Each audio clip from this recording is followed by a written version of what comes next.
Assalamualaikum warahmatullahi wabarakatuh. Ikhwanan dan muslimin yang dimuliakan Allah.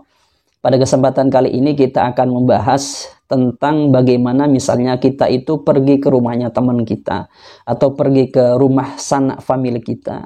Ternyata kita diberikan makanan atau diberikan hal yang lainnya, pakaian atau yang lainnya, dan ternyata menurut kita uang yang dibuat memberikan makanan atau hal yang lainnya tersebut itu merupakan hasil dari harta yang syubhat.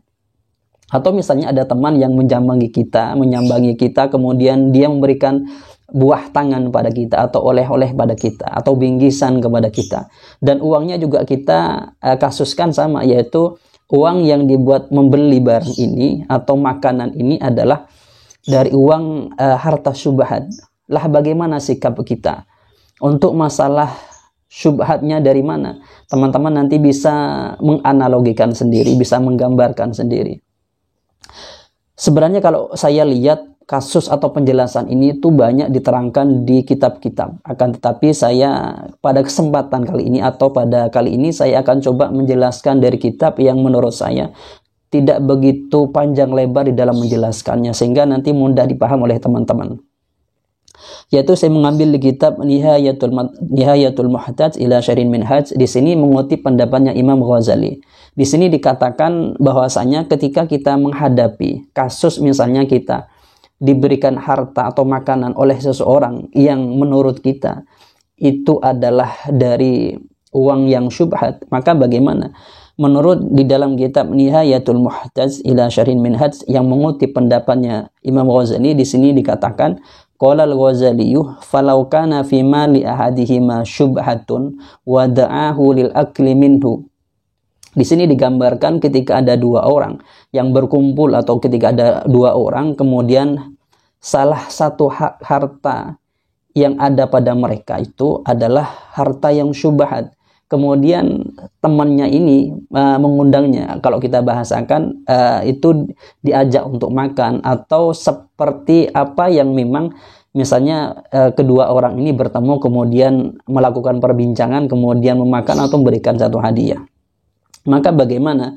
Di sini dikatakan talattufah fil imtina'i. Maka kalau bisa dia menolak dengan cara yang halus. Menurut Imam Ghazali begitu caranya. Berarti yang pertama itu caranya ketika kita menemukan seseorang yang memberikan harta syubhat menurut kita, ya menurut don kita atau keyakinan kita, maka pertama langkah yang harus dilakukan menurut Imam Ghazali adalah kita harus menolaknya dengan cara yang baik. Kemudian fa'in ajaza faliyakul wa yusawwir al-luqmatah wa yutawil al-mudwatah. Jika kita tidak bisa untuk menolaknya, maka tetap kita boleh memakannya atau makanlah, akan tetapi ketentuannya atau caranya itu adalah kita itu harus di dalam kita menyuap makanan tersebut atau memakannya itu tidak terlalu melebarkan, bahasanya itu mengecilkan suapan kita, kemudian memperlama kecapan kita atau proses makan kita di mulut ini. Itu langkah ketika kita tidak bisa menolaknya dengan secara halus. Kemudian ketika misalnya dia memberikan pakaian, bagaimana? Kalau memberikan makanan tadi, ketika memberikan makanan kalau bisa ditolak dengan cara halus, kalau tidak bisa maka tetap makannya, akan tetapi dengan tidak terlalu besar yang kita makan atau dengan puluhan yang kecil, bahasanya Jawanya seperti itu. Kemudian dikunyah dengan pelan-pelan sehingga lama dikunyah di dalam mulut ini. Kemudian kalau diberi pakaian bagaimana? Di sini dikatakan juga wa kadza law albasahu thawban min syubhatin wa kana yata'azza bi raddihi falyaqbalhu wa liyalbashu baina yadayhi. Dan apabila kita diberikan pakaian dari harta yang menurut kita, uang yang dibuat membeli pakaian tersebut adalah dari harta yang syubhat, maka kalau kita menolaknya, andaikan kita nolak pemberian tersebut akan membuat sakit hati pada orang yang memberikannya, maka menurut Imam Ghazali maka diterima dan dipakai ketika ada di depan orang tersebut, biar orang ini merasa bahagia, biar orang ini merasa ketika kita diberi pakaian oleh orang tersebut atau ketika orang tersebut memberi pakaian kepada kita, ketika kita menerima dengan senang hati. Akan tetapi menurut Imam Ghazali wa yanzi'uhu idza ghabah. dan melepasnya ketika orang tersebut tidak berada di hadapan kita atau sudah tidak berada dengan kita. Wa yajtahidu alla yusalliya fihi illa bihadratihi, dan tidak diusahakan sebisa mungkin tidak sholat dengan pakaian yang diberikan dari uang yang kita yakini atau yang kita dhon itu adalah dari uang yang syubhat, kecuali kita memakainya ketika sholat itu berada atau ketika orang yang memberikan tersebut itu ada. Jadi ini langkah yang diberikan oleh Imam Ghazali atau solusinya ketika kita diberikan makanan atau pakaian dari uang yang dibelanjakan atau yang dibuat membeli yang menurut kita itu adalah hasil dari harta syubhat. Jadi menurut Imam Ghazali ini tidak harus ditolak dengan mentah-mentah. Kalau begitu caranya maka dapat menyakiti kepada mu'tinya, orang yang memberikannya, sehingga ini tidak, menurut ibarat ini ya tidak bagus seperti itu. Karena yang bagus itu ya tetap diambil, biar orang yang memberikan tadi itu dia bahagia dengan dia memberikannya pada kita. Sebab kalau kita lihat di dalam kitab Ihya Ulumuddin itu, di sana juga dijelaskan bahwasanya syubhat itu sebenarnya bertingkat-tingkat. Ada memang yang syubhat itu tidak mewajibkan untuk menjauhinya, artinya tidak wajib untuk menjauhinya, akan tetapi itu disunnahkan saja untuk meninggalkannya.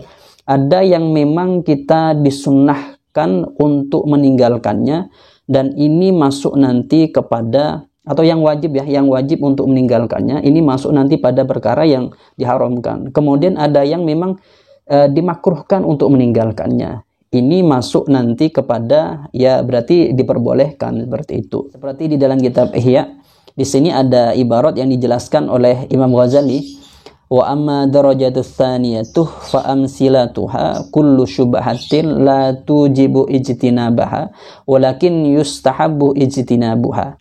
Di sini ada memang perkara syubhat itu yang tidak wajib untuk kita jauhi, akan tetapi disunnahkan untuk kita jauhi atau ditinggalkan. Kama sayati fi babi syubhati iz minasyubhati ma yajibu ijtinabuha, karena dari hal-hal yang syubhat itu ada yang wajib untuk kita tinggalkan atau kita jauhi. Maka fatul haqu bil harami, maka itu sama nanti dengan hal yang diharamkan. Wa minha ma yukrahu ijtinabuha, dan ada di perkara yang syubhat itu yang kita dimakruhkan untuk menjauhinya atau meninggalkannya. Fal wara'u anha wara'ul muwaswisina, dan kalau kita meninggalkan itu hanya was-was saja atau bahasa kita itu gaya saja. Contohnya seperti apa? Kaman yamtani'u minal istiyadi khaufan min ayyakuna sayduh qad aflata min insanin akhadahu wa mikahu. Wa hadza waswasun. Jadi seperti seseorang yang ketika dia tidak mau melakukan perburuan kepada satu buruan, entah nanti itu binatang yang di darat atau di laut, karena takut itu miliknya seseorang yang lepas dari kepemilikannya. Hal yang seperti ini dikatakan syubhat juga, akan tetapi syubhat yang semacam ini dikatakan syubhatnya muwaswisin. Ya, orang-orang yang was-was saja. Kalau bahasa kita ya cuma gaya aja seperti itu. Jadi kalau kita lihat dari ibarat ini menjelaskan bahwasanya ketika kita diberikan makanan atau pakaian atau hal-hal yang lain yang kita yakini atau kita dhon itu dari harta yang syubhat atau dari uang yang syubhat, maka sebaiknya kita tidak menolaknya, tetap kita sebisa mungkin menolaknya, akan tetapi kalau tidak bisa kita tetap memakannya atau menghargai orang yang memberikan tadi. Akan tetapi ketika tidak di dalam suasana berada dengan orang tersebut, ya dilepaskan saja, tidak usah dipakai. Atau ketika makanan, ketika kita berhadapan atau berada dengan orang tersebut, kita makan, ketika orangnya sudah tidak ada, kita tidak usah memakan makanan tersebut. Mungkin itu pembahasan tentang masalah bagaimana ketika kita diberikan makanan atau pakaian atau hal-hal yang lain yang kita yakini uang yang membelanjakan atau yang membelikan barang tersebut adalah yang dibelikan untuk membelikan barang tersebut adalah dari harta yang syubhat. Mungkin itu yang dapat kami sampaikan. Semoga ini bermanfaat dari kami. Assalamualaikum warahmatullahi wabarakatuh.